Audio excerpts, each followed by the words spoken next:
calling the workshop to order at this time, and we will start out with a roll call. Commissioner Hughes. Present. Commissioner Mosier. Here.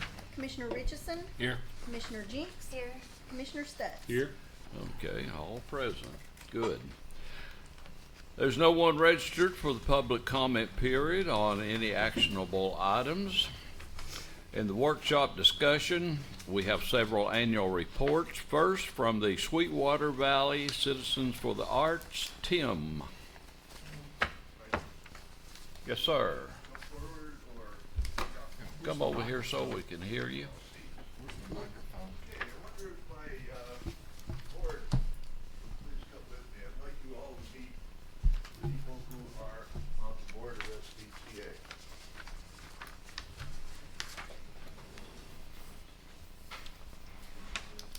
It's been a while since we've had the opportunity to address you.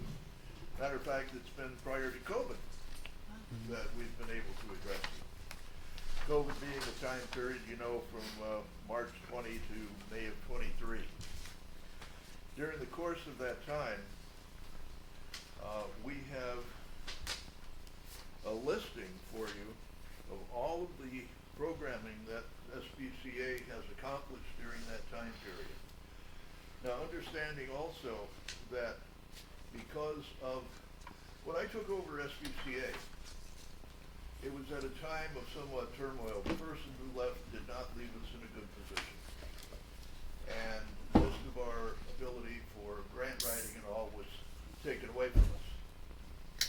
During that early time, just before COVID hit, Glenn and several of these folks diligently went back through and got us back in the graces of, the state, and we can now go forward with grants. Even considering that, COVID shut us down completely. We're a company, or we're a unit that supplies entertainment and all, usually for a very large number of people in the community. So during that time, we weren't really able to put on too many programs. But somehow we got through this for two reasons. One is through the graces of the city, they helped support us quite a bit in that time period. We also had a couple of fundings from, was it United Way and East Tennessee Arts. Once we were acknowledged back in again, they were able to give us some fundings, but not at the top level. We're working our way back up. Considering that, in the last, from 2021 through 2024, SVCA has done a total of 53 programs. Out of that, our cost was $35,000 to create that. We've been able to supply programs to the schools.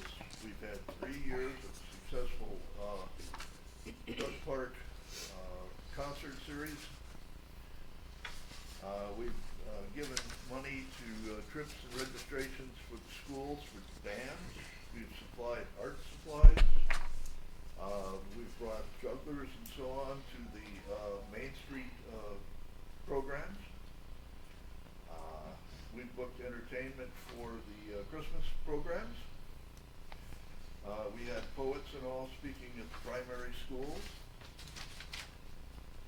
Again, the Dr. McCampbell concert, paid for the audio tech at Saltwater Light, or Salt and Light, when they did their programs in the theaters.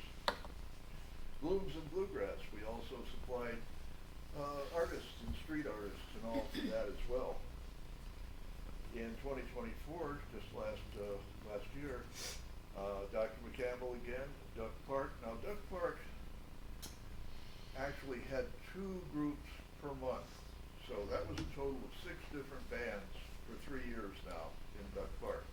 That's becoming something, folks are really picking up on that and really enjoying that quite a bit. So let's see, ZIG, was it Walter program for Sweetwater schools and again, the poet speaker for Sweetwater Elementary. Again, that works out to 53 programs over that course of time, and really just getting started again in getting grants.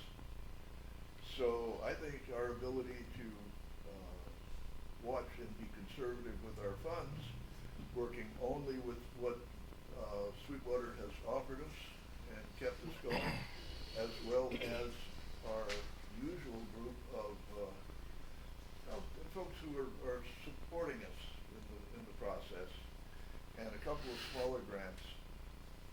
Again, we have put out $35,000 to all these different things. Keeping that in mind too, that when we started out, we had a financial at a certain level we went into it with. Coming out of this, we're equally at the same financial. So we've not lost money. As a 501c3, we're not about to make a profit. So I'm saying that even with all the $35,000 that we spent, we're still financially stable. We have the money we basically started out with, and it looks like we're on a new adventure now because we're ability to get better grants and all. So really, that's a quick encapsulated update for you. I have lists here of all the programming if you're interested to know what we've been doing. And does anybody have anything else they'd like to add? No. All right. Yes, I do. Yes. I would like to invite, I don't know when the first concert is. Do you know when the first concert is for the Duck Park? I think it's in June. It's in June, yes. Well, if all the people came that are in this room, then we would have about 45 more people there. 45 more, yeah. And you might tell how many we had last year. It We was were like averaging- 125 or 50. We were averaging about 150 per concert, and that had grown from the first concert on up. People had heard about us and all. And I don't think that's too awfully bad for Duck Park.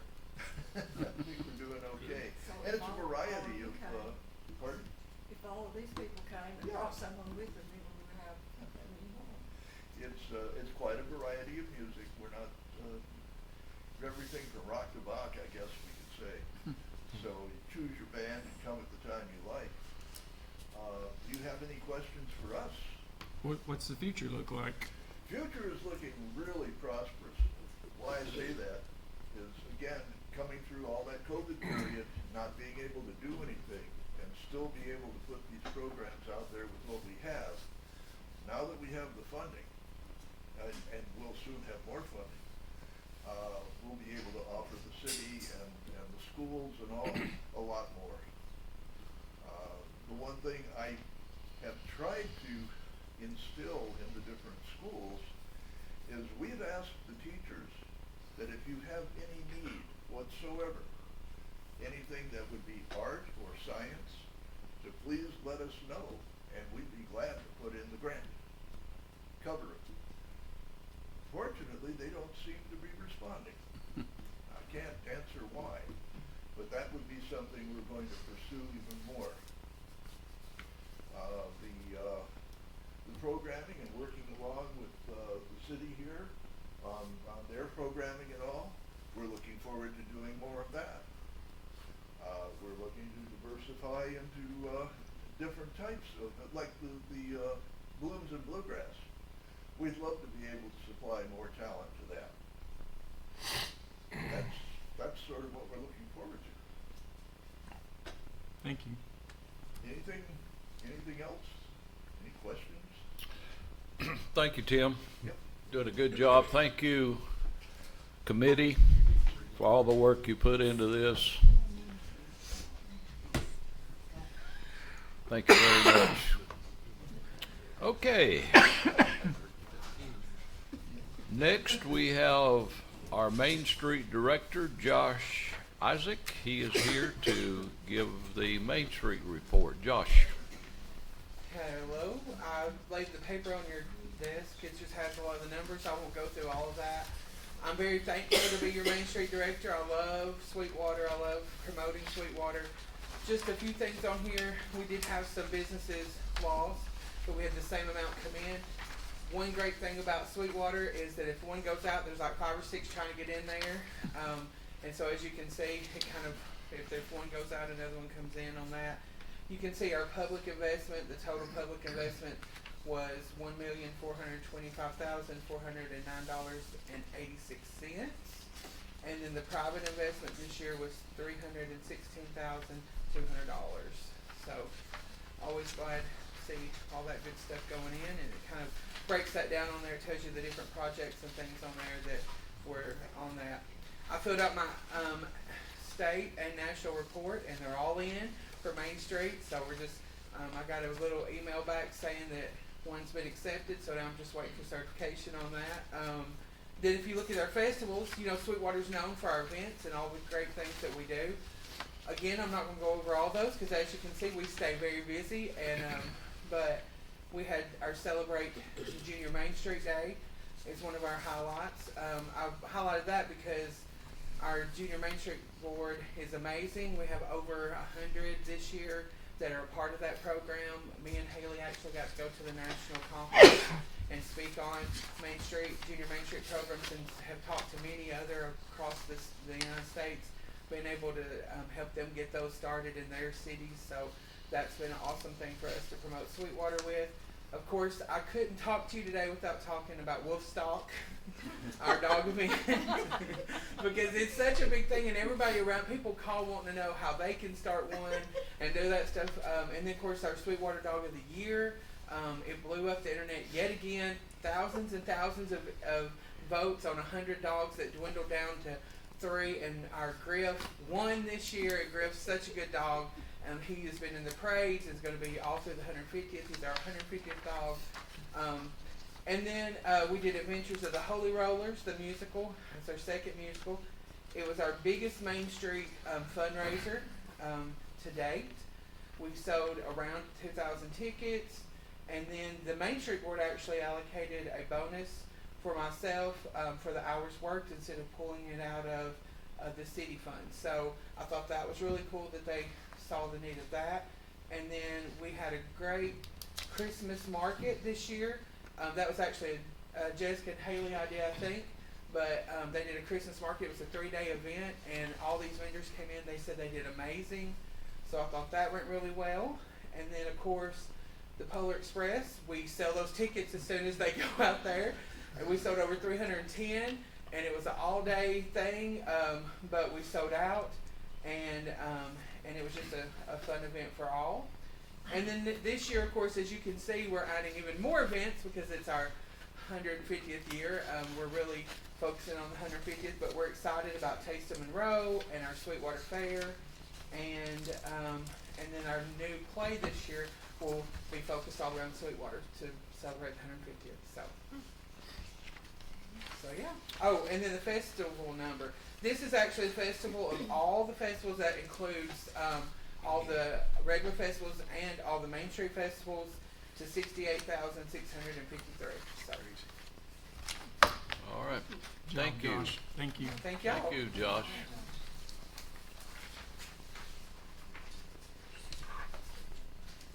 Very good report.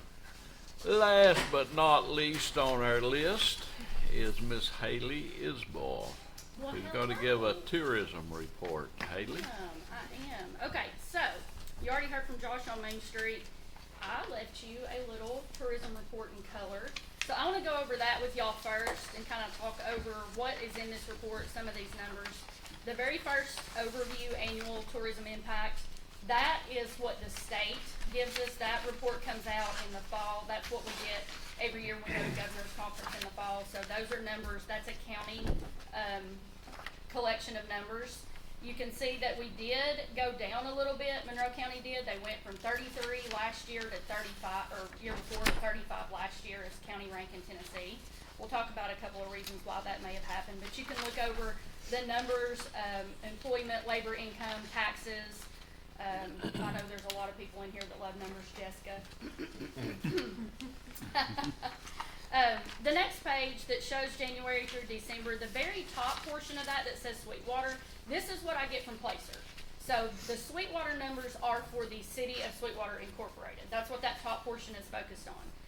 There were 5.1 million visits to the city of Sweetwater in 2024.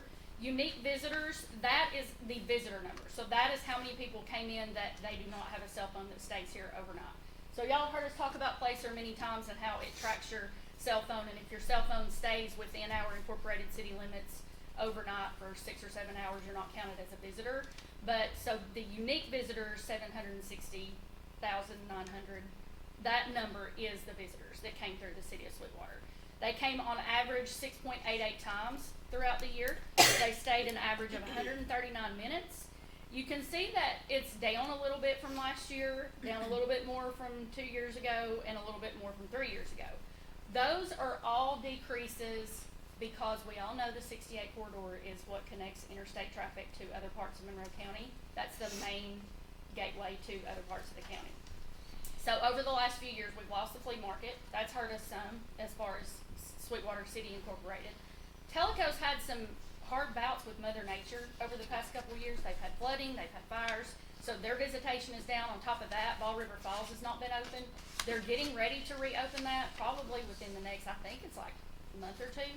So they've made Ball River Falls safer for pedestrians. So if you've ever been up there, you know that you stand up there and almost get hit by a car, getting your picture made looking at the falls. That's going to be so much better when they open it. So visits to Telco in general have been down. The county numbers are down as well.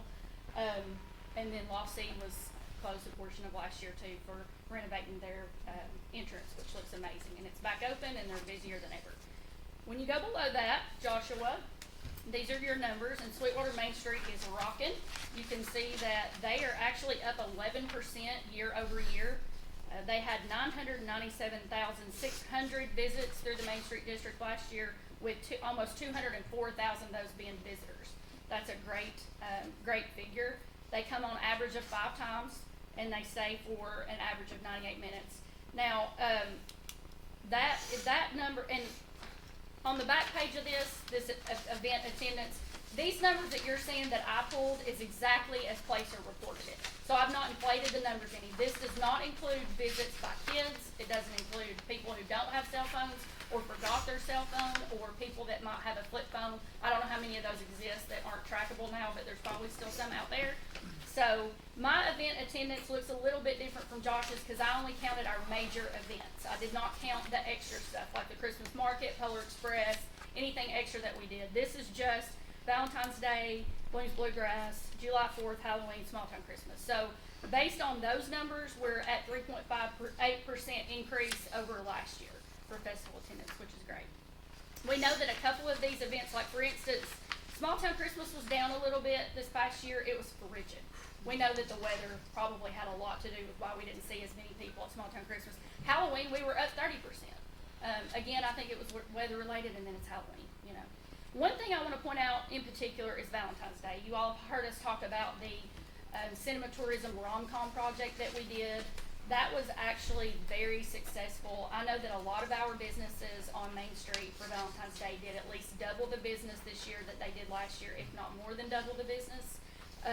That campaign is still running. Like the website still has the itinerary on it. The video's still up. We're going to do another push in the fall with this Falling for Sweetwater report, but we have a lot of numbers and metrics on that. So if y'all are interested, I'll pass this down. You can kind of glance at it and see what those numbers were. But overall, that was a very successful campaign and something that I hope we can do more of in the future.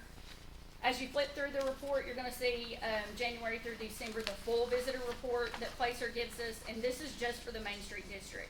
So again, you can look at a little bit more in detail about the visits and the numbers. It goes on to tell you where our visitors are going before they come here, where they go when they leave Main Street, kind of what their journey is. Tells where they're coming from. You know, it's Athens and Madisonville and Noda, Wayne County. So a lot of our visitors are coming from right around us. And then it even breaks it down into income, what hours they're traveling here the most, which is in between 12 and 6 o'clock here. And that's the average. Most, I mean, we probably all see that when you drive through town.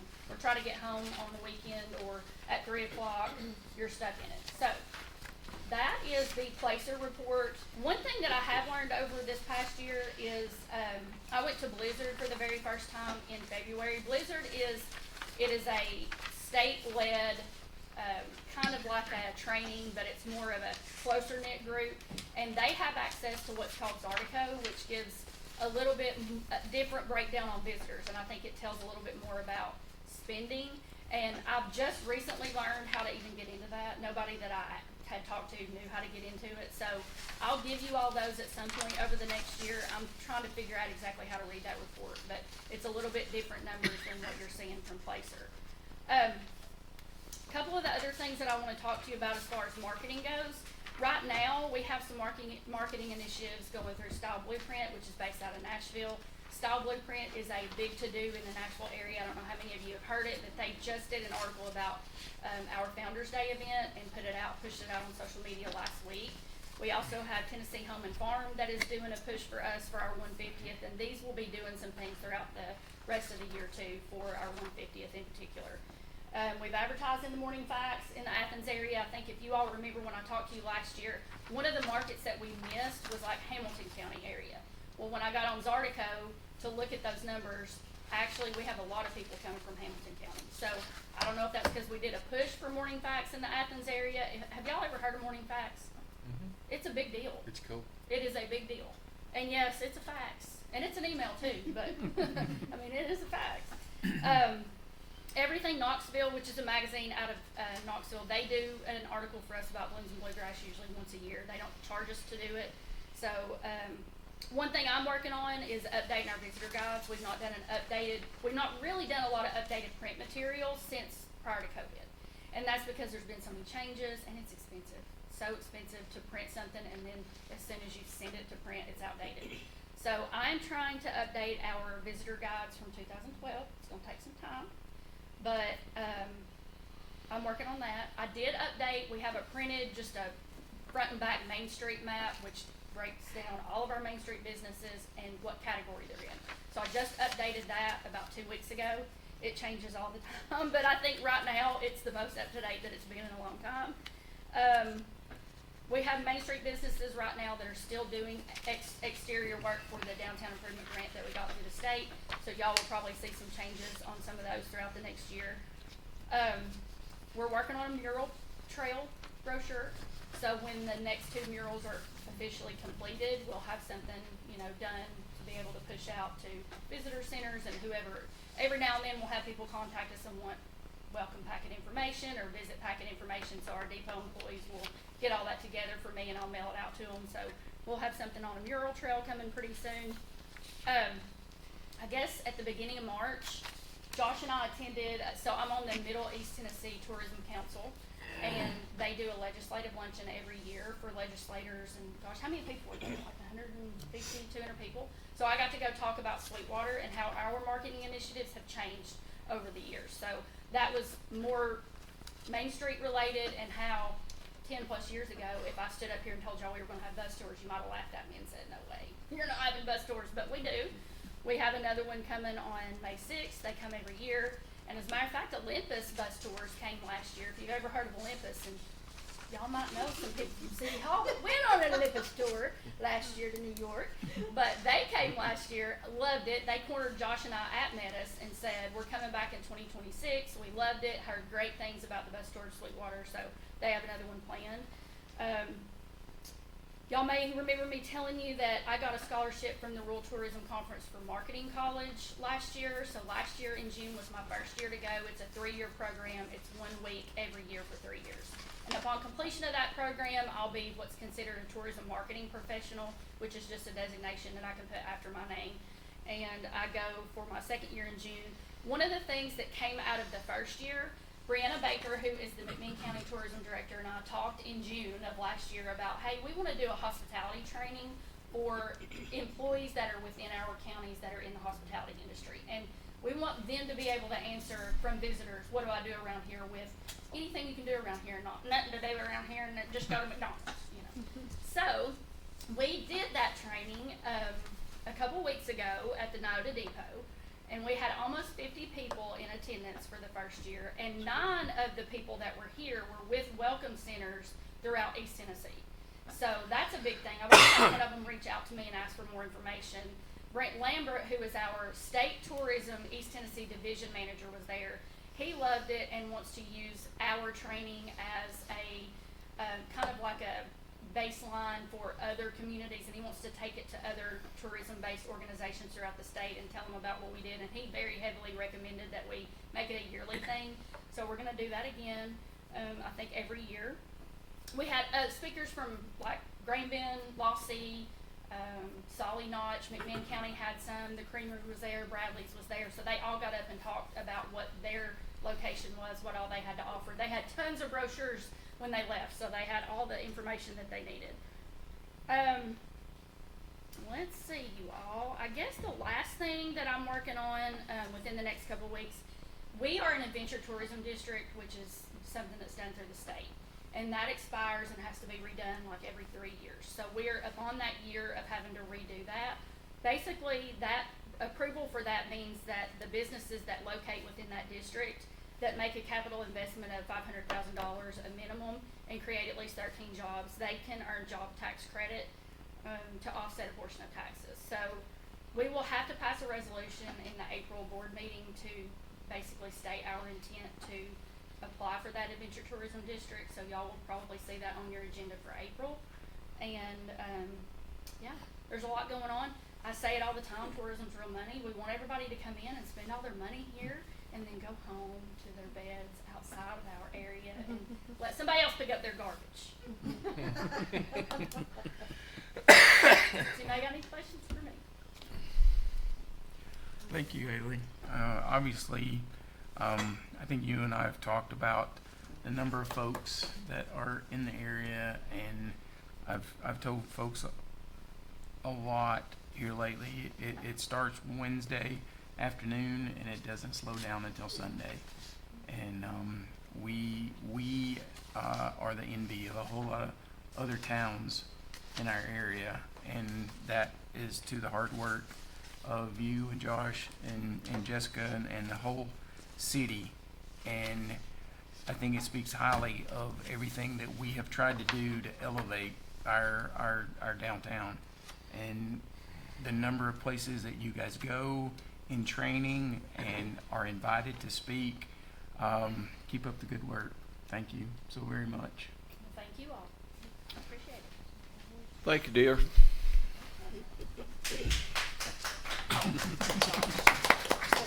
Always Josh.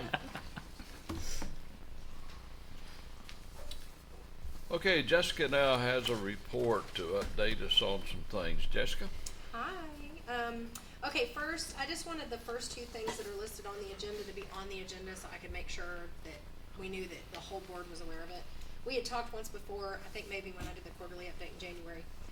Every year, Sweetwater Utility Board, they make cuts to the street as they're doing, work on water lines or whatever it is they need, whatever it is that they need to work on. And we don't bill them per job. They pay us $20,000. We usually bill it at the end of the year, like in May. We have always put that money back in the general fund.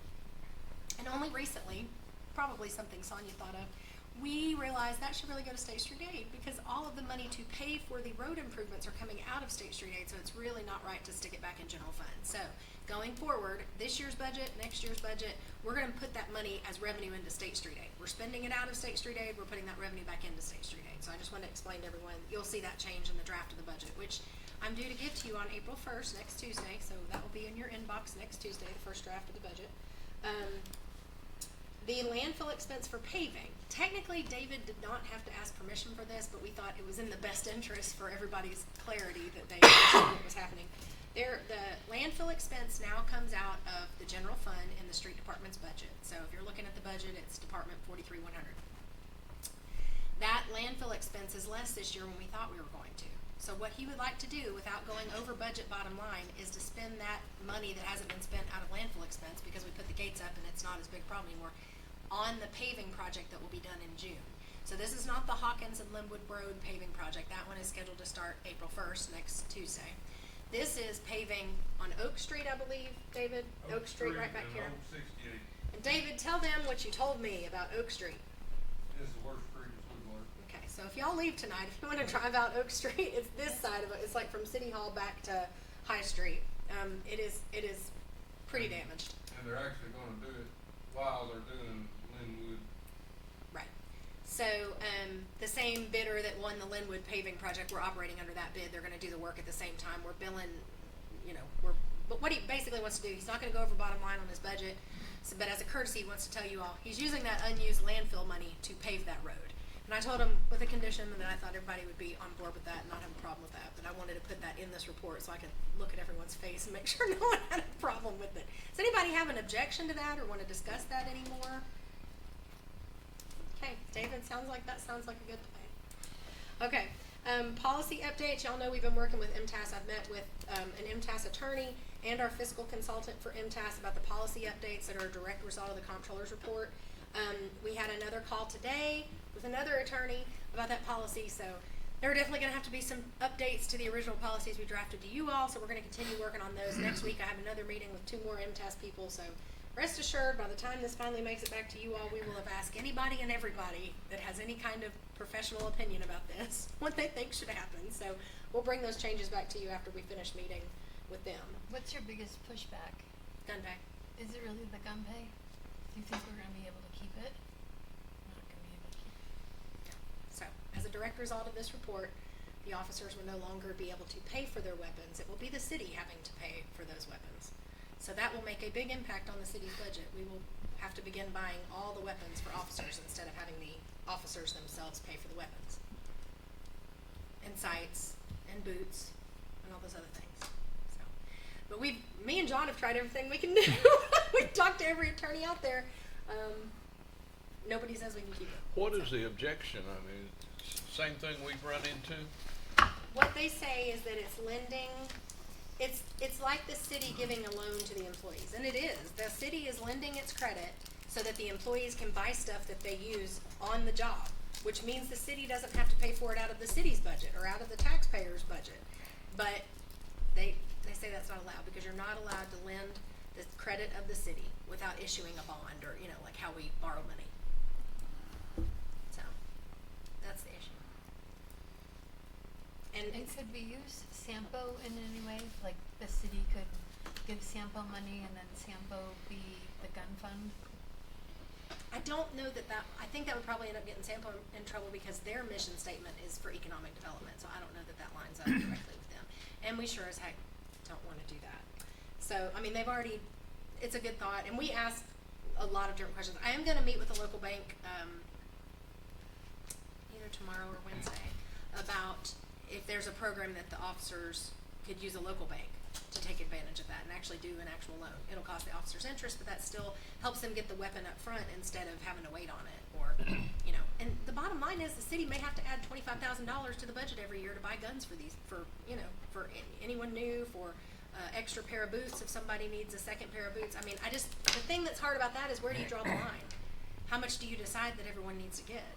I mean, some people are probably going through 2 pairs of boots every year, and other people may not go through 1 pair of boots every 3 years. So I mean it's gonna be difficult, but it's just something we'll have to do.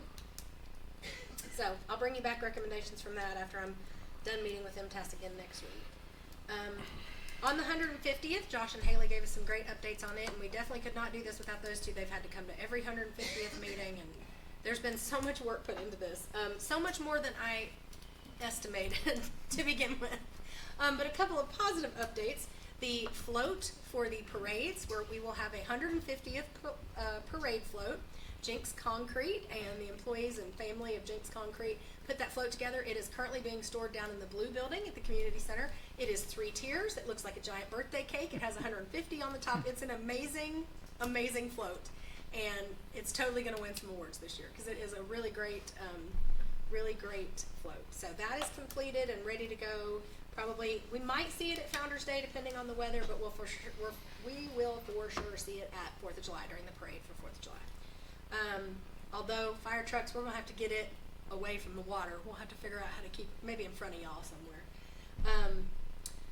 And then Founders Day is April 12th. It's our next big event. I would like to ask all of you if you are possibly in town to be here at 11:30. We will be down on Miller Street. Brent Miller will be dressed as IT Lenore, Sweetwater's founder. We have a high school student that's helping us dedicate the mural that will be completed hopefully by then. It's supposed to start next week. The mural that depicts the 150th celebration. So we'll be dedicating that. We will also, I think, have some of our state representatives here to present a resolution to the city of Sweetwater. So if you all can be there, that's a Saturday, April 12th at 11:30 is when we'll start that ceremony down on Miller Street. And then at 12, the celebration kicks off. We've got a fashion show through the decades that Lily Pad is sponsoring, using some of the stuff she's actually sold in the store for 40 years, which is really neat. We'll have food trucks, we'll have vendors, we have guided walking tours. I have requested that my costume be a Southern Belle, and I'm going to guide people on guided walking tours, as well as Larry and Betsy Rodders and Anita Fioravanti. So they're all going to be in costume, talking people through the guided walking tour with all the historical buildings downtown. We've got markers to show what those buildings are. And Larry Anderson's going to be operating the museum that day, so people can go in, they'll do a little session with him as part of the walking tour. They don't have to pay anything for the walking tour, but we are asking people to sign up on the website so that they can reserve a time, because we're doing 6 different tours throughout the day. It's going to be a great day. Y'all all pray for the weather, that it works out. And then, of course, we turn around 2 weeks later, do Bloom's Bluegrass and Barbecue. It's about to be busy season. Let's talk for a minute about the HyperReach contract. So HyperReach never did follow back up after September. Shocking. Yeah, I know. So I finally reached out and said, haven't heard anything. It's coming close to the end of the contract, and that it ends June 30th. We're only in year 2 of the 3-year contract.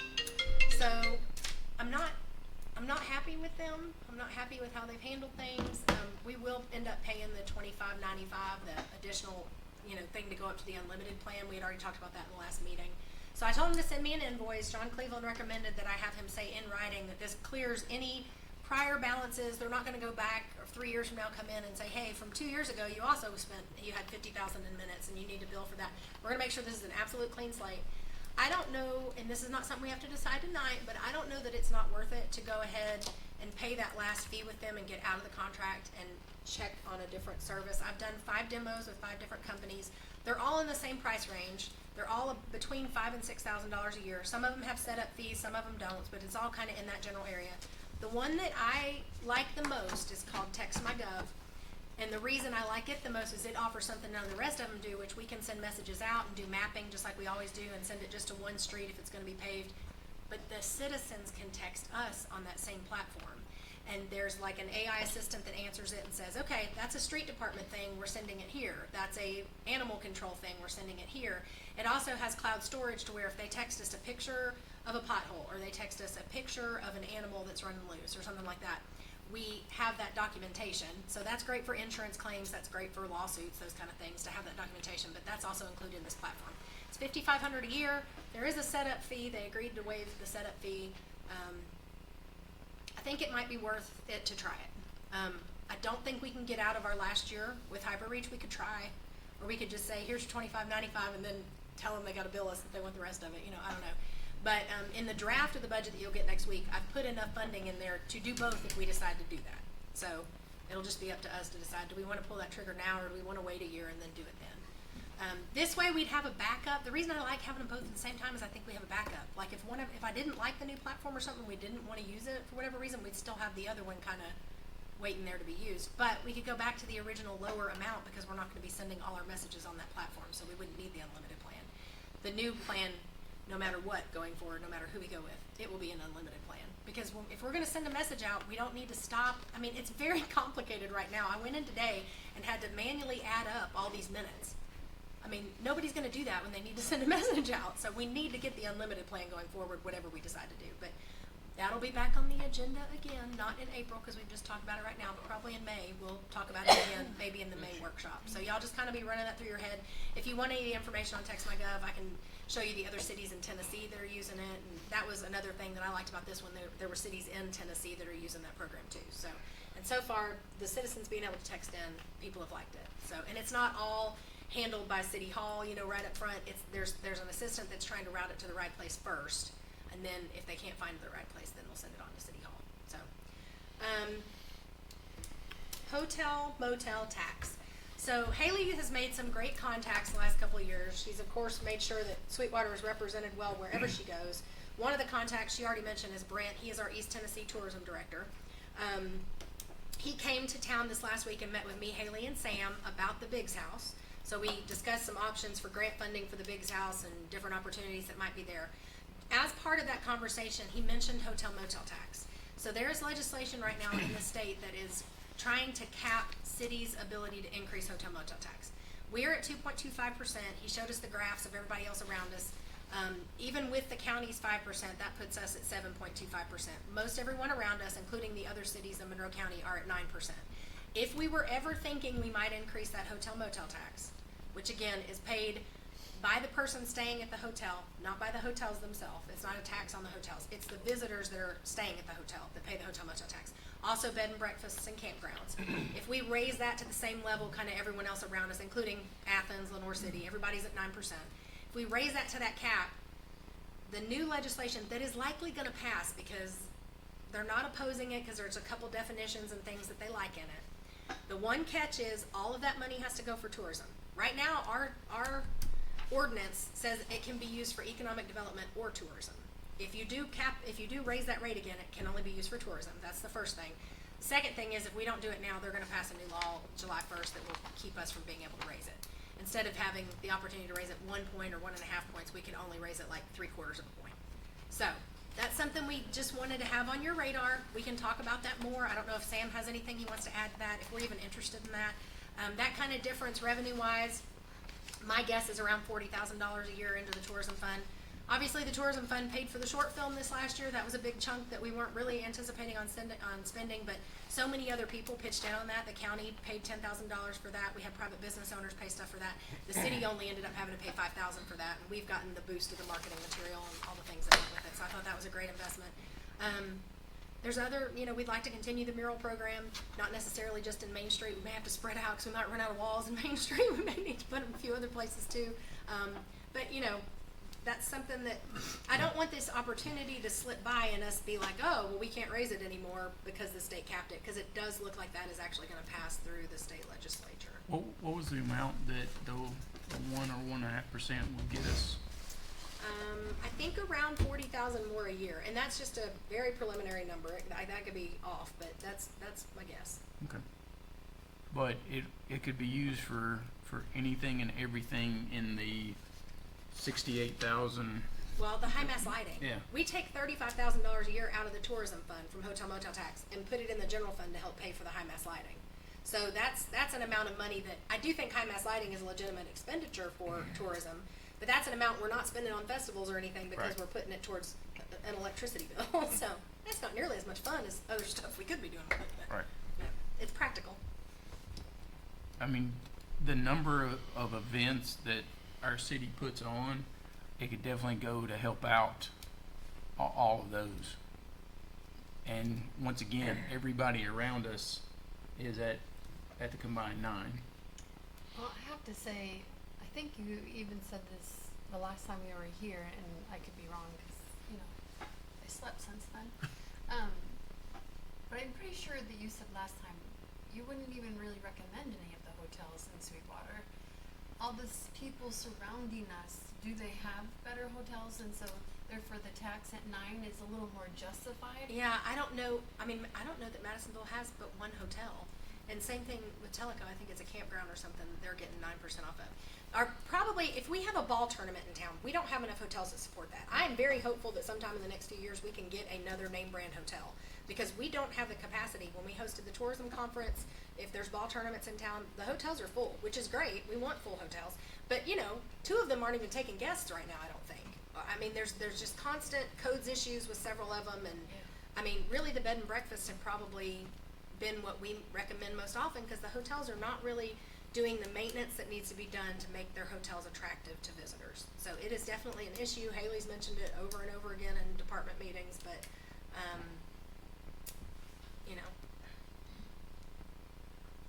it's tough, and we need the hotels to be better so that they'll stay here instead of Lenore City or Loudon or Athens or Cleveland. And that probably is our competition, and I think all of those are at 9% according to Brent, so. Yeah, I could see the increase of our hotels were worth the increase, but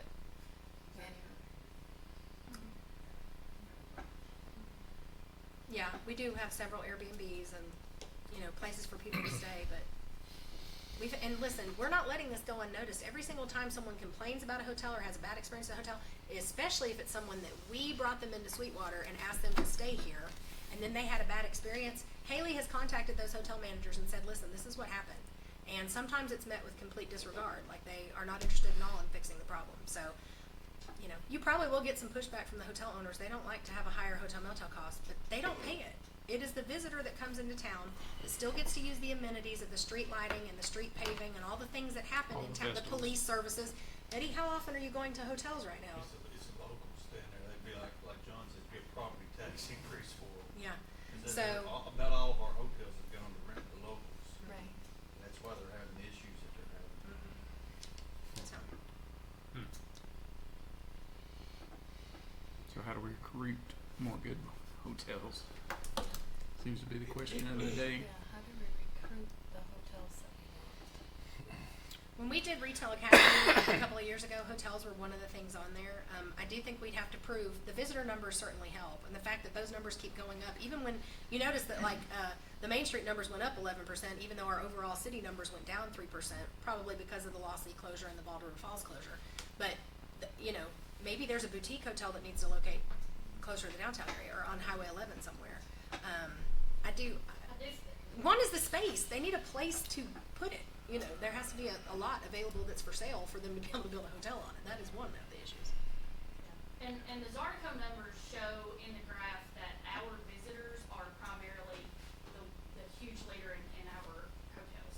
So I think if you're planning for the future, if we ever had anything really good, again, when I'm traveling, I don't look at the tax I'm paying. I don't even know what it is. I have no idea. Yeah. It's only beneficial to us in the long run if that ever does happen, especially because Madisonville and everybody else around us is already at that number. And I mean, might not be a good answer now, but it might be a good answer later on down the road. I don't know. But there's going to come Okay, a time you- where that's not an answer. We can beat this all day. Put it on the agenda for Monday night to vote on it. That okay Well, with we everybody? don't have an ordinance or anything, and I don't know Yeah. if this can be adopted by resolution or by ordinance. I'll have to look that up. Don't know, off the Yeah. top of my head. We'll check into it, and I'll email, or me and Haley one, we'll email Brent and kind of find out what I think we adopted by ordinance last time. Cause so that's we free have to money pass to an us. ordinance. That's good money for us. Yeah, And, we get right now a nice little chunk.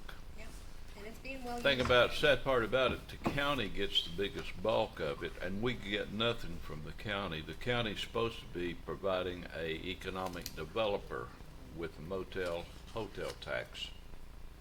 And where the money goes to that we're sending to Madisonville for economic developer, I have yet to find out where it's going. I hear it may be going in general fund. So, that's the way it is over there. And I can't get no answers. And then the last thing I have is the capital improvement plan. This does not have a deadline. It's not like, they don't even require a copy of this to be submitted with our regular budget anymore to the state. So technically, there's not a deadline and then we have to pass it. Typically, we try and pass it, a little bit before we pass the actual city budget. And the reason for that is y'all can look at this and see kind of what the plan is and what we need to try and incorporate in that city budget in that first draft. So it's broken down by department. Each one of the department heads have given me some input on this. I've talked to some of the commissioners about this. But that's the draft that's in your packet. The big thing on this, and I'll reiterate this again when you get your draft of the budget next week, we don't have perfect solid numbers yet on the community center or the LPRF project. So we're taking a guess at how much this stuff is gonna cost and sticking it in there. So when we come time to actually fund it, possibly for both those projects, we'll wanna look at debt issuance. I do think the pool project's probably gonna be more expensive than what the grant is gonna cover for it. It's been 50 years since we did a major update on it, and it's gonna need to be done right. So I think, when we issue that debt for the community center, the bond that it's issued under, like the description that it's issued under, is recreational properties. Building those out. Well, that's the same description we would use for the pool project. So I think it might be something we consider combining those two projects, borrowing debt for all of that, and not taking it out of fund balance. You wouldn't want to take the whole thing out of fund balance. You could probably take the pool project out of fund balance if you wanted to. But I think if at the point we actually go to borrow debt, the rates aren't outrageous, it might be a good idea. And, keep in mind, you know, just like anybody private, you can always refinance that too. Cities are allowed to refinance as long as the debt is going down, not up. We're not, increasing our principal, we're decreasing our principal every year. So I think, the plan for sure on the community center is to borrow some money for that. Maybe we consider adding some of the pool project in there too, the part that's not covered by the grant funding, cause LPRF grants are a 50% match. So, you don't do your wish list on that, you do the stuff that's gonna have to be done anyway, and you're hoping to recoup 50% of it. That's a pretty good knock in that, budget. You can see where I've just kinda estimated another $5.5 million on the community center. Those numbers are not really anything until we actually get bids in on that, so just know those are kinda placeholders. Obviously, if we were gonna do everything on this wish list over the next 5 years, we'd spend $32 million. Now, we don't have $32 million, so again, this is a wish list. It's not we know that everything on here is gonna get done. This is, hey, if we happen to come across a grant that can help fund part of this, or if East Tennessee Development District sees a federal initiative that we can use money for to do something.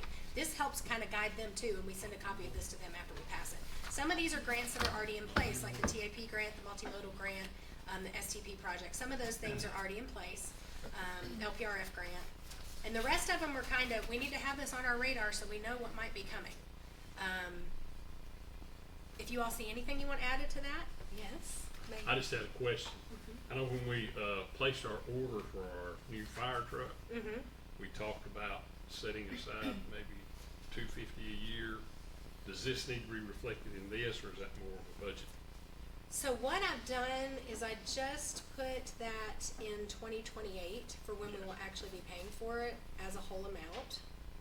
If you all would rather see that as a certain amount every year, we can definitely do that. It's just a matter of how I you thought wanna that's do what it. we decided to do. Well, we talked about, and I don't remember if Alan or John mentioned maybe set that aside each year, which I thought was a good idea. But I didn't know if that needed to be reflected here or if it's more of a budget. If we're gonna do it that way, that's probably a good way, but we do also need to adopt it in the budget. And I set aside, from an accounting perspective, that can mean a couple different things. So it can mean either we have it designated in the budget and it just stays in fund balance and everybody knows that this amount is designated for that, or we can actually set up a fund that says for the new fire truck and physically move that money, it'd be in the same bank account, but move it from one fund to another fund so that it's designated and sitting there as restricted by this board. So there's a couple different ways to do that, and if we decide to do that, we definitely wanna put it in the budget document, I think, either way. Any other thoughts on the capital plan? Okay. Oh, were you ever able, get any information about a generator for City Hall? So I did price doing a generator that would run all of City Hall, and we're looking at it was like $38,000 to operate all of City Hall. The police department got off the military base a generator that I've asked Cody Phillips to look at and figure out if there's a way, because that's how Madisonville uses their backup generator, and it is as simple as flipping a switch to move from regular power to the generator. So here's the thing, if we're ever in an emergency and it's Jessica's responsibility to turn that generator on, it needs to be as simple as flipping a switch. That's all I can do. So tell me where the switch is and I'll flip it, and that's it. So I want it to be something simple like that. So Cody Phillips is going to come look at it. He said he thought that there was a real possibility that he said it's certainly big enough. That it could run half the city. It's a big enough generator. The thing is something, and my father and brother are electricians, and they would kill me for speaking like this. But basically, it has something to do with the conversion process. What it is and what it would need to be to connect to this building are two different things, and they need to somehow convert it. So Cody's going to look into it. It only has like 6 hours on it. Right, it's practically a new unit. So I think for now, and there is also an opportunity to apply for a FEMA grant for backup generators. They are giving those out, but they're still 2 and 3 year processes. So our best bet is to hope that Cody can come up with a solution. I talked to him about maybe a month ago now. Cody, if anybody can figure it out, Cody can. So let's let him have a look at it and see what we can come up with. I did kind of put in here both the police department, the fire hall on 68 already has a backup generator. Does the one on 322? So fire hall is already good for having backup generators. Our issue for City Hall would be we need to be able to run payroll and pay vendors and do those things. Even in an emergency, you still have to be able to do those things. And because of security measures now, it's not something we can do from home. We can't cut checks from home. We can't do payroll from home. None of that. We have to be in this building to be able to, unless we have the bank reset things. So, and that's for cybersecurity things. But so we definitely want to have a backup generator. In evaluating our emergency operations and all of been going through that process. And, you know, everybody was talking about people getting paid out of City Hall and this out of City Hall. Well, if your power's gone, they can't do any of that because it's all computer generated now. Nobody has a checkbook and a ledger in the back. So, I mean, that's why we were looking into it. So, May never get used, but Let's hope when it you never need gets it, used. it needs to be there. yeah. So that's something we're looking at. If Cody doesn't think that that will be an option, we probably will apply for a FEMA grant for that $40,000 generator for City Hall, and then maybe in a couple years after that, apply for it for the police department to try and get, you know, more of those things outfitted. Police department's a little more mobile than us. If you're wondering why we think we're more important than the police department, they can still do a lot of their functions from their patrol units, you know, outside of City Hall. Almost everything we do, we have to have the stuff in here up and operating. So, and the capital plan will be on the next meeting agenda. If you're ready to pass it right then, we can, but we don't really have a deadline on that, so we can wait a couple months to pass it. Okay, thank you, Jessica. On April 7th, our auditor will be here at 4:30 to review the annual audit with the board prior to the regular meeting. Then we will present a regular meeting to present as usual. We have minutes, distributions, public hearing for the second reading on a beer ordinance. Also have a public hearing and passage on a request for annexation that was recommended by the Planning Commission. John, you have anything to report on that? Just so everybody is on the same page where we're talking about, it's off of Edgewood Drive. So if you're going out Old 68 toward Pettigo Ridge, where Edgewood forks off to the left, the property sits between Edgewood and Old 68. It's just beyond that little primitive Baptist church. So that entire parcel down there where Pettigo Lumber used to sit, is about 23 acres, give or take. And the owners, mother and daughter, are basically requesting to carve out 2.5 acres on the back corner that fronts along Edgewood, and they're creating 7 lots. They are buildable lots, which they've got platted on a survey. So that has been recommended by the Planning Commission to the City Council for annexation. The plan of services has also been looked over. The zoning that would be attached to that is R1, which matches the other zoning around it. It's our most restrictive zoning, so it's, the Planning Commission did approve to recommend that to you guys. If you have any questions, fire away. I don't see any issues or problems there. They've done their homework, the due diligence with the utility board. They talked to them about extending the sewer line up Edgewood to get to those 7 lots. They don't want to put septic tanks in there. They don't desire mobile homes to go in there, so all of they've done their homework as far as what they need to do on the front end. Any The questions? lot's being conveyed to a second party. We're not annexing 2.5 acres out of 20. Yes, it's just 2.5 acres. It's a 2.5 acre parcel. There will be 7 lots created in that 2.5 acres. The remainder of that will remain county property. That remaining property. But these 7 lots are still part of that 20-something. No. They'll be their own lots at that point. Okay, they're separated from. That's correct. Okay. If you guys approve the annexation, that also approves the subdivision. It's subject to the annexation. So if you approve annexation, it passes. Then this plat can then be signed and recorded. So that becomes 7 lots, which are all annexed into the city. The remaining 21 acres is still county property. I think Mayor Lowe brought up the question, you know, why not annex the whole thing? And they weren't interested in that. I think they run a pumpkin patch, Yes. fall festival kind of thing. They wanted that to remain county for business purposes. But yeah, those 7 lots, those individual 7 lots that would be created would be annexed in. The remainder, 21 acres, give or take, would be county property. Okay. Any questions? Any more? We will have the adventure tourism resolution to reapply for that program coming up, and the capital improvement plan resolution. As Jessica mentioned, if you're ready to adopt that, we'll be ready for that. We also have 2 beer permits. One for a liquor store at China East. That's all coming up 2 weeks from tonight. Department head reports. We will start with John Anderson. How'd the sirens work out? Worked fine. Well, that's the first time we've ever had it all work perfect.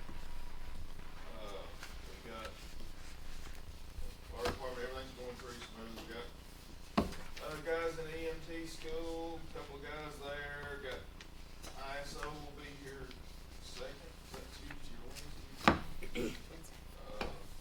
Hope to get that all done next week. Trying to get navigated through vacation time with a couple guys out. Got put out for applications. Anybody want to apply? We did that. Just now, normal, regular business. Okay, Eddie. Staying busy, of course, it's that time of the year, just kind of a thing where you guys and ladies will know, police department, fire department this week at some time will be in the schools. As schools is out, we'll be doing our quarterly, annually, whatever it is, you know, with police and fire work together, walk through stuff like that. So if anybody asks you what's going on in schools, that's pretty much what it is. Just touch real quick what Jess said, we got a guy, Jordan Moore. He took over Governor's Highway Safety Program for us when Justin left, and he qualified and got us a grant for like $30,000. So we're able to get mobile data terminals. All of our patrol units, cars will have like tough book computers in them, and we'll be able to do our tags and recognition, you know, stuff like that in them. Basically, dispatch out of them. Be able to do the reports in them, so it'll be less time they'll be sitting over here in PD. More time they'll be setting out, because as you all know, if a car's visible, if it's sitting down at Fred's a lot or somewhere, and you know where they're typing away, or I'd be hunting, pecking, looking for a report. You know, people driving by seeing a police car. Where over here I can have two on a computer at a time, and they see them watching a ball game, and it's they may be watching a ball game while they're doing it. If I were them, I can multitask. I would. But that's pretty much where we're at. And just a word of appreciation to you, Mayor and Board. We appreciate the gun pay. I know you guys have done everything you can to make it work out, and it'll be what it'll be. But we do appreciate it is an asset or a tool that's been valuable. I started out in the police department in 1989, and I borrowed a gun from David Llewellyn because I didn't own a gun. And the city's come that far since then, and we're appreciative of the city. I mean, you guys have really helped us out, and we're just appreciative of whatever it is. We understand you've done everything. Jonathan. Same as these guys. We're staying pretty steady. Everything's going pretty smooth right now in the planning department. No major developments to speak of. The Dollar General looks like it's all the way down now as far as demolition. They're taking it down to slab. Demolition has started at the old fast-paced site in Plaza 68. You won't see any exterior demo. They're not tearing down the building. They're just removing some of the interior walls that were partitioned off into exam rooms and things like that. That will be for the new site, for the new liquor store. So some demo going on, not a whole lot of new commercial development at this time. Residential development staying pretty steady, but like we talked about last time, it's primarily mobile homes. You know, just not a lot of stick frame building going on. Every once in a while I'll get a permit from a contractor stick framing a home, but just had 2 more calls today to, you know, get permits for double wides. So it's the quickest, most cost-effective way for somebody to get a house on the lot and put it up for sale right now. And there's really nothing we can do about that. I mean, you know, on one hand, it's a good solution to you know, keep costs down, but on the other hand, they're going in everywhere. And, you know, long term, you know, 10, 20 years from now, is it going to hold its value? But anyway, that's another conversation. Public entity partners did come down last week. Representative come and they insure us and our city properties. We did visit some sites. Unfortunately, Sean got stuck with him again. Parks and Rec has been hit 2 years in a row. But they did really well. He's impressed every time they come down and look at Sweetwater. They have really good things to say about our facilities and about our buildings and things. Didn't get no write-ups. There were a couple of things, I wouldn't say write-ups, they're just a couple of recommendations. You always get a write-up. Yeah, I mean, if they don't find something, they're not doing Yeah, their job. you always get a write-up. It was small stuff, but it is something that Sean, I guess, and Lamar will share with you guys at some point. It's just basically some of the rubber mats at our playgrounds that have been there for years, showing some wear and tear. it's time to maybe consider changing out those mats or maybe even mulching that. But again, I'm not, I'll stay in my lane. I'll let Sean speak to that. That's all I've got. All right, thank you, John. David? Well, mine's been about the same every meeting the last few meetings. We're working on Circle Park. We poured about 30 yards of concrete in the last couple of weeks. Working on the irrigation, hoping to have it done, the first phase finished within April 12th. So, you know, passing potholes, picking up brush, picking up demolition, picking up trash. We're busy. How long do you have to wait now to, when you place an order of concrete before you get it? Sometimes 30 minutes, sometimes 4 days. I mean, it just depends on what the concrete company's doing. I've been talking to a guy that's maybe interested in putting a concrete plant here in Sweetwater. Would that help? Would that help the city? Are you talking about Big Al? Pardon? Big Al? I'm talking to a broker out of Nashville. I don't know. He's the one that we've looked at. They're interested in next to Gymtron out there, where that blue building is. It's already zoned industrial, M1, and it's big enough to fit there. Well, if you're honestly asking, I would have them call Harrison, because Harrison has a plant in Sweetwater, which they almost never have open because there's not enough business in this area for them to stay open consistently. But they would have a lot more information on whether or not this area could handle a plant. So, especially since you have RNS in Madisonville. Okay, Sean. Well, John kind of touched on our little insurance thing there. And I feel like this year, I didn't get hit as hard as I did last year. The biggest item this year was just, like John said, the rubber mats and playgrounds. And what it is, it's where, when the kids come off the slides, they're like digging it up, at the bottom of the slide. So these mats are like a 3-inch rubber mat.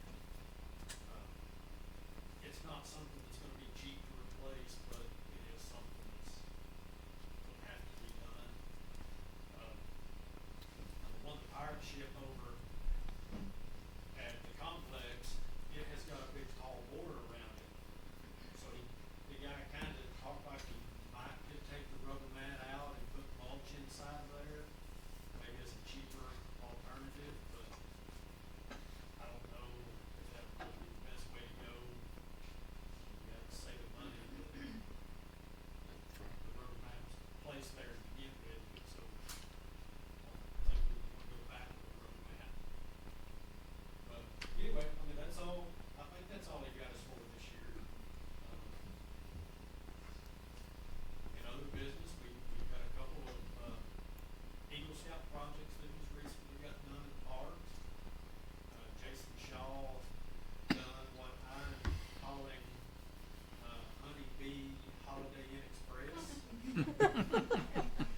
It's if you drive through any of the parks, you'll see these orange diamonds hanging from the tree limbs.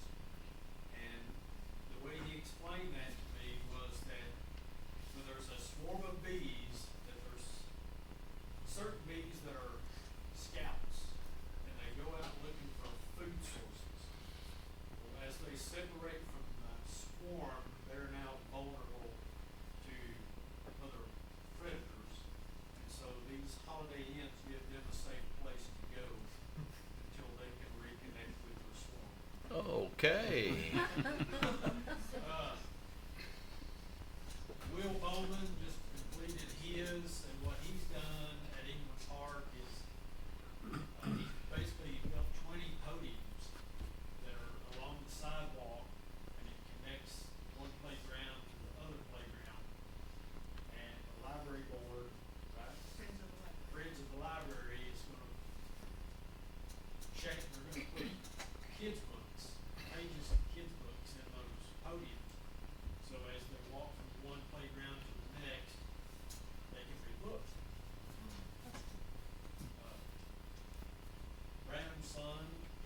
Scout project has just been approved.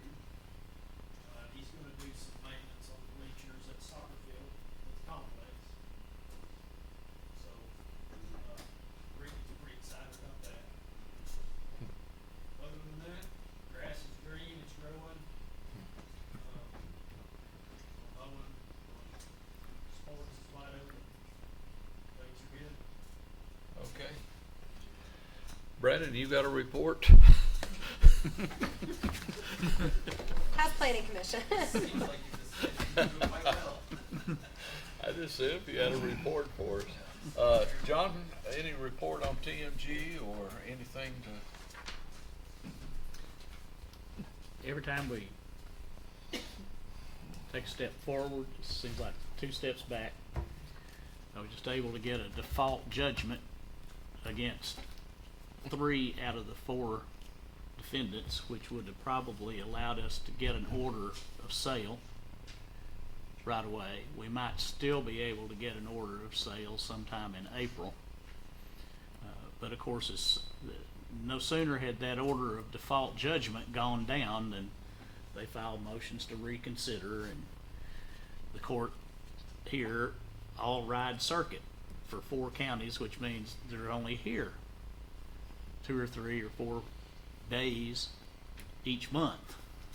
And if you can't get everything together and hit it then it's 30 days later. So hopefully maybe in April we'll be able to get a hearing date and resolve some of those issues. Okay. Anything else come up? Yeah, I'd like to just throw this out there. John had mentioned that we're down a few guys. We've had one that we haven't replaced. We had one had a heart attack and he's out for a little while, and another one that has resigned to go elsewhere. His last day's Monday. So just kind of putting it out there. There's a few options that we would have. If we don't decide to do anything, then we're going to be paying overtime to make sure we're covering our shifts. Some of the guys had mentioned that and cover vacation.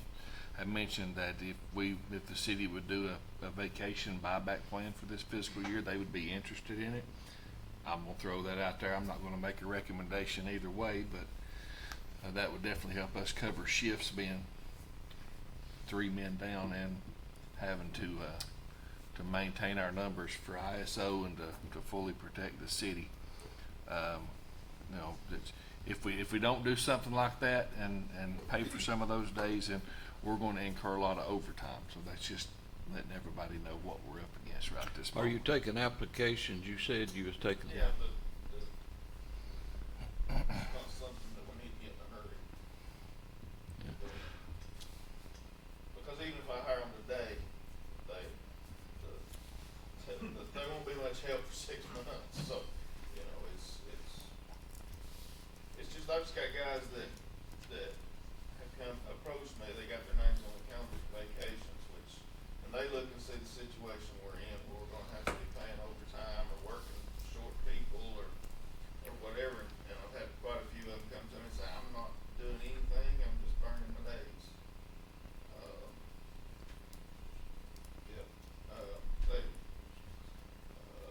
So I just mentioned to Alan, all of them that are just burning days said, "We'll work. Just pay us, 'cause we don't want to lose our days."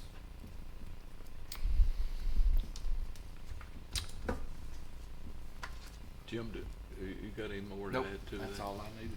Okay. Jim, did you have something? Is the high school still under discussion? It is. The last time I spoke with Director Morris, I asked him about the executive committee, so that's where we were at. The 2 boards appointed executive committees to meet, and I had asked Rodney if we had set a date for a meeting with the county, and he said he'd emailed them, and they emailed him back and said, they were just basically waiting on us to make them an offer. So our attorney, Chuck Cagle, is, I guess, talking with their attorney. They're in the same firm, Chris last name. But anyway, he's basically working behind the scenes to iron out a lot of the, I guess, number crunching and details that we don't really even know yet. So he's working on it. I know it seems like it's not moving forward, and people ask me, "Hey, you guys talked about this," but he's doing a lot of the legwork that we don't even know how to do. So all those numbers and financial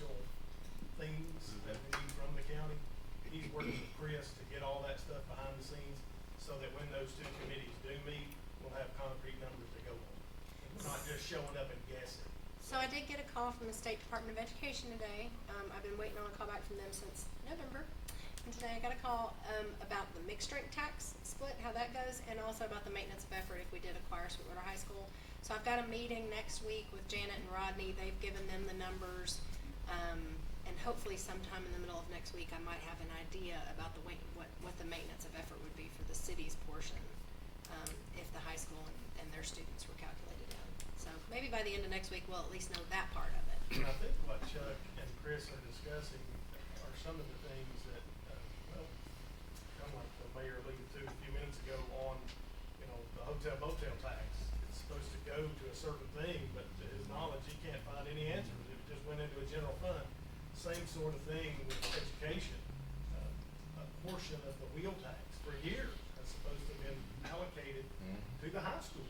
And when we ask for those numbers, we're not getting any answers. So Chuck's working on that behind the scenes, trying to get us facts. So when we sit down at the negotiating table, we've got facts and numbers, not just, well, he said 30 years ago when he can. It's in motion. It just seems like it's dragging on. Are you going to have any kind of a town meeting, public hearing, or anything on this? Or are you just going to keep the people informed of what's going on? I mean, you're not going to go up one day and all of a sudden you're going to vote to take it into the city, right? I mean, we have to vote on that. Ultimately, sure. Ultimately that comes before the city. Yeah. Where it's at now is the two boards have to agree on the sale. We have to agree on a price or a contract, and then when that's done, then we would come and present that to the board as the funding body with those concrete numbers. Like, here's what it would cost the city of Sweetwater if you're going to, pay the maintenance of effort, the amount that the city has to kick in annually, and then depending on what the price tag is. Would it be more than what we're paying now, you think? Yes, it would be more. I mean, currently, I think it's 667,000-ish. I think that's right, 670,000 is what the city of Sweetwater pays the Board of Education annually.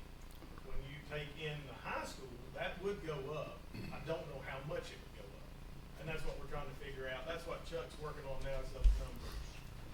So there'd be really a tax increase right off the bat when the city school system took over high school, right? No, that's not what I said. I don't know that. Well, I mean, say if we kick in more, it's going to have to come from the taxpayers. It depends.